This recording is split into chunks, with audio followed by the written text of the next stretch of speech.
বাবা শব্দটা এমন একটা শব্দ যেটা বলে বোঝাতে পারবো না। যেমন আমার বাবা, ছোট থেকে এই যে বড় হয়েছি, বাবাকে কখনো দেখিনি নিজের জন্য ভাবতে, নিজের জন্য কিছু করতে। কিন্তু এটা দেখেছি যে কি করলে তার মেয়েরা সুখে থাকবে, একটু ভালো থাকবে। আমার বাবা এক কথায় বলা চলে আমাদের জন্য সুপার হিরো।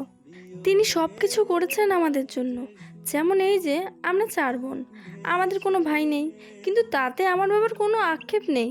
ইভেন উনি গর্ব করে বলতেন আমার মেয়েরাই আমার ছেলে। যেমন এই যে আমাদের এই বাড়িটা দেখতে পাচ্ছেন, আমার বাবা চাইলেই উনি এইভাবে না বানিয়ে ছোট করে বাড়ি বানাতে পারতেন, কারণ আমরা খুব মিডল ক্লাস ফ্যামিলি থেকে বিলং করি। বাবা এত খরচ না করে কিছুটা সেভিংস করতে পারতেন, কিন্তু বাবা তা করেনি।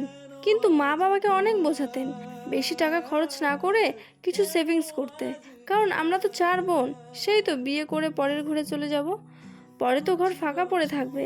কিন্তু আমার বাবা বলতেন আমার মেয়েদের যেন কোন রকম কষ্ট না হয়। উনি তো বাবা, মেয়েদের কষ্ট দেখতে পারে না।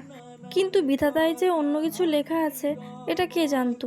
আমার বাবা কি আর জানতেন উনি এত তাড়াতাড়ি আমাদের ছেড়ে চলে যাবেন? এই যে আমি দেয়ালে জল দিচ্ছিলাম, এটার কাজ বাবা ফুল কমপ্লিট করতে পারেননি। বাবার শরীর খারাপ হয়ে যায় প্রচণ্ড। মোটামুটি ধরুন এই 5 বছর হবে এই দেয়ালটা পুরনো, এইভাবেই পড়ে আছে। কে করবে বাবা ছাড়া? কিন্তু শেষে গিয়ে 2021 লাস্ট ডিসেম্বর বাবা আমাদের ছেড়ে চলে যান। তখন সেই সময়টায় আমাদের বাড়ির অবস্থা প্রচুর খারাপ ছিল। তারপর আস্তে আস্তে সব কিছু নর্মাল হতে থাকে। এই যে যেমন বাবার ছোট ছোট স্বপ্নগুলো পূরণ করার চেষ্টা করি। আমি যেভাবে যতটুকুই আমার দ্বারা সম্ভব হবে আমি চেষ্টা করব, বাকিটা ভগবানের ইচ্ছা। তাই ভাবলাম বাবা যেটা কমপ্লিট করতে পারিনি সেই করার চেষ্টা করছি।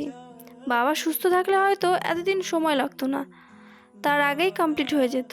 সেটাই আজ আমি করছি, বাবার ছোট্ট একটা স্বপ্ন পূরণ। এই যে দেয়ালে জল দিয়ে ভেজাচ্ছি, ভালো করে জল দিয়ে ভেজাতে হবে, না হলে মশলা আটকাবে না।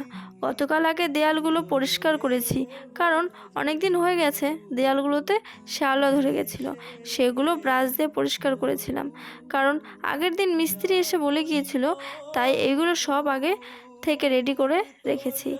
আর ইটগুলোতে জল দিচ্ছি যাতে ইটগুলো আরও বেশি শক্ত হয়। এইদিকে মিস্ত্রি কাকুরাও চলে আসছে, কাজও শুরু হয়ে গেছে। আশা করছি 2 দিনের মধ্যে কমপ্লিট হয়ে যাবে। বাবার আরও কয়েকটা স্বপ্ন আছে যেটা আমায় পূরণ করতে হবে। আচ্ছা বাবা, তুমি খুশি তো? বাবা আমায় তুমি আশীর্বাদ করো আমি যেন তোমার প্রতিটা স্বপ্ন পূরণ করতে পারি।